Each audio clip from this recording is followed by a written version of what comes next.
Yep, that is be careful. That's what you get. Payback.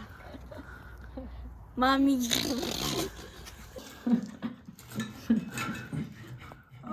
He doesn't know how to eat. Good morning, Lucas. Hi. Nagkulog na din niya among bata. Good morning. Say, maayong buntag, Pilipinas. Uy, nakahubo naman yung taon ka. Let's wake up, Kuya Andre. Let's go. And wake up, Kuya Andre. Kuya Andre, gising na. Manghipos pa ta, Lucas. Kaya wala pa ta ka panghipos sa atong higdaanan. Si Kuya Andre, nanghipos na ka dito, Kuya. Wala pa. Wala, kay gutom. Dagway sa bata humagkaon. Dagway pa ni sa bata. Kaluoy, aning bata. Oy. Dabi, si Kuya Ben, nakaluto na ba ni si Kuya? Asa naman Kuya imong niluto? Asa na imong niluto, Kuya? Asa? Ah, okay. There. Dapat yan magbasa-basa unta kaning mga German language siya para every morning. Kabalo man ka kung unsa na siya kanang gipang stick nato dihan na around para maka-learn kag German. Nya pasabot di ko yung gipangingon. Uy, pareha na Der Blumentoff. Makabalo ka nga vase na siya. Ano di man ko kahibalo pareha na Der Ofen. Ibalo na kong oven. Unsa man ang oven? Furnace. Oven! Loko. Ikaw kayo, malo ka. Padulong ta karon mag-grocery. Actually, it's drizzling. Pero wala mi choice. Kailangan mi mugawas. Ato sa supermarket. Kaya ang among iring wala na'y kaon. So, medyo bugnaw na gud siya. Kay mao ni siya ang amo ang gawas sa gawas. Padulong ni siya sa supermarket.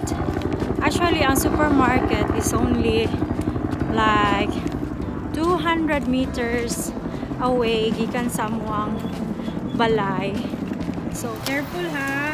Makabangga ka be. Pauna sila gawas be. Andre.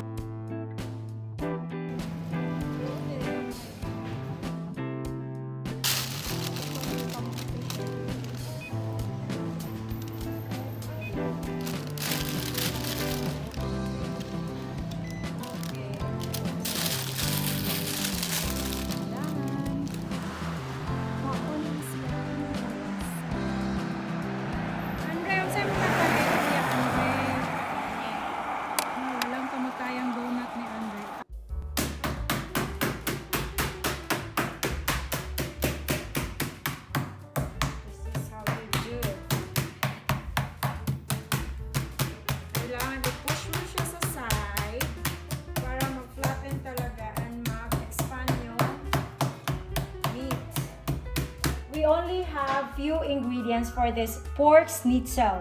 So we need salt, pepper, we need flour, and 3 eggs. Ginamit ko 3 eggs kasi medyo madami yung meat natin. And then we have this breadcrumb.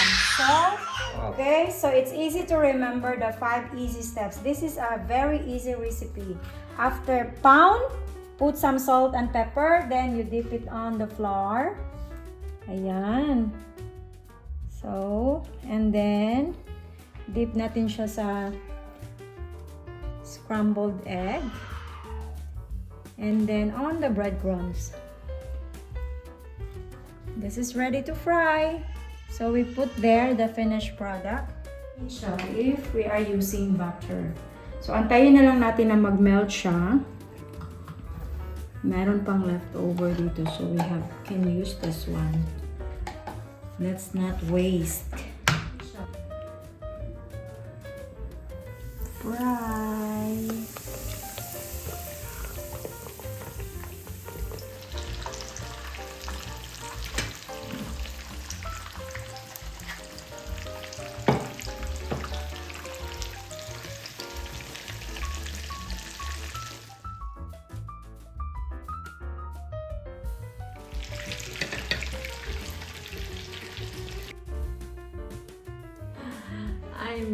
this one. Yeah, and Andre is excited to try.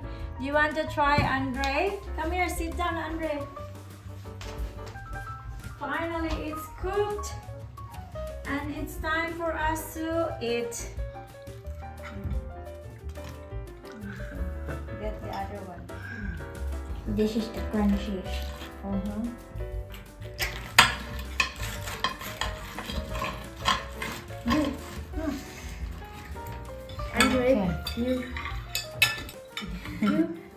And then you squeeze with lemon, Andre. Lemon. Simon, you want? Here you are. You squeeze it there. And then you try now. He doesn't know how to eat. Go. How's the taste? Is it nice? Lami, dili. Lami, dili. Het is niet slecht. Het heeft een kleine hartstikke. It tastes like a chicken.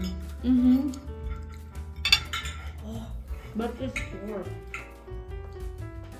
Oh, the one from Jollibee. Like fried chicken.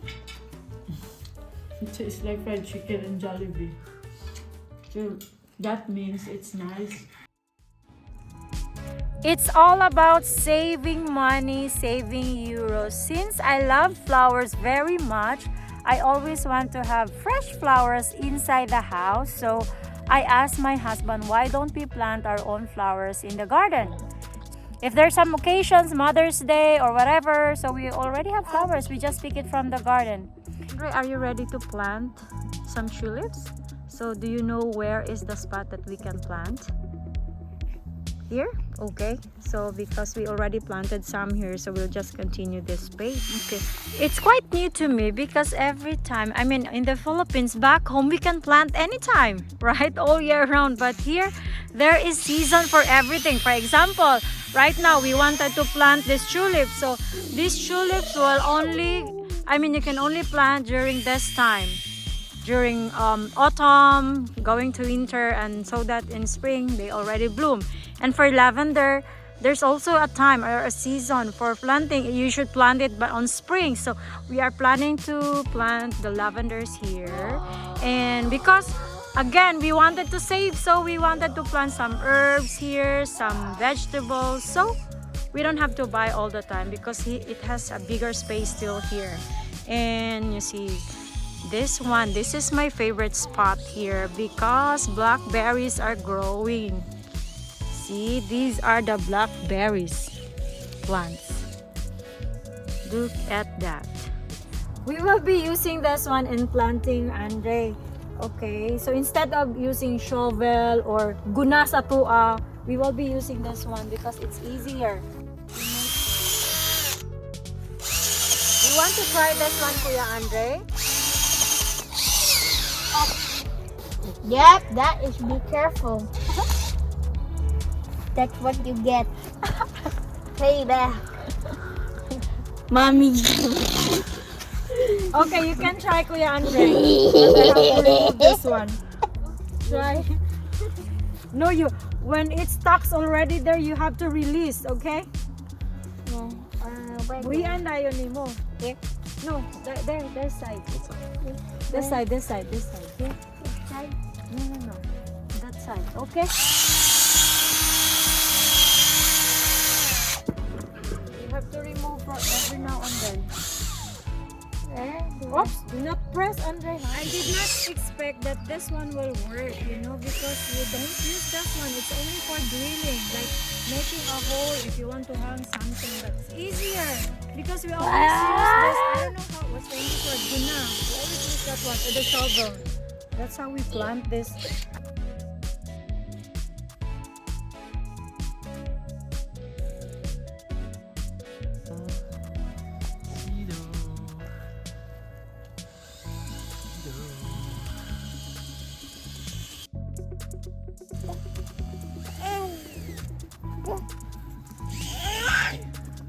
When is the right? Let's put paint. Red paint. Be, let me brush Kuya, be. Let me brush Kuya. Kuya, ako, be. Okay, hold yung foot, Kuya. The other foot. Toot toot! Toot toot toot toot toot toot! Gilok, bebe. Gilok. Gilok na among bata. Okay, go, go. Open, open, open. Open. Gilok ka na among baby. Gilok ka na among baby. Toot toot. Toot toot toot toot. Okay, are you ready, Lucas? Red! Ayaw, isa-isahon na nato. Why sa kong tissue, babe? Okay, let's have the footprints. Ready? 1, 2, 3, go!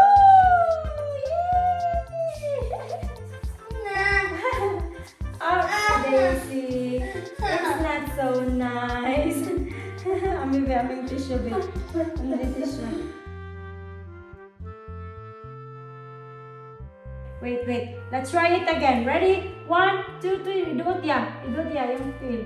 Anak. Good job, Lucas. Yay!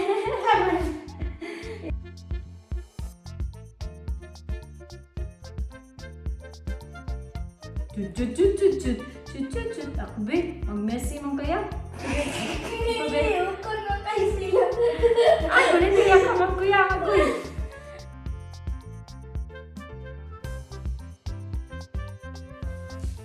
Nya idot yang tiil, be. Okay, ready? 1, 2. Okay, 1. Wait. 1,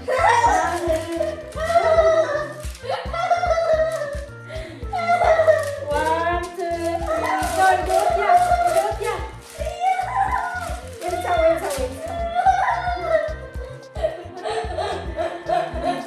Okay, ready? 1, 2, 3, go. Okay, Kulay. Padulong papel. Okay. 1, 2, 3. Idot yan, tiil. Kani, diri ang food. Hey! Okay. What a mess that we have. Sige, move ang among feet, among foot, right? The other foot was moving, or what? Well, we did this one. And these are the results. We are so happy. Now it's time for us to clean up. Kuya, ibutan niyo sa other room. Kuya, please, Kuya. Atong ipinat, Kuya.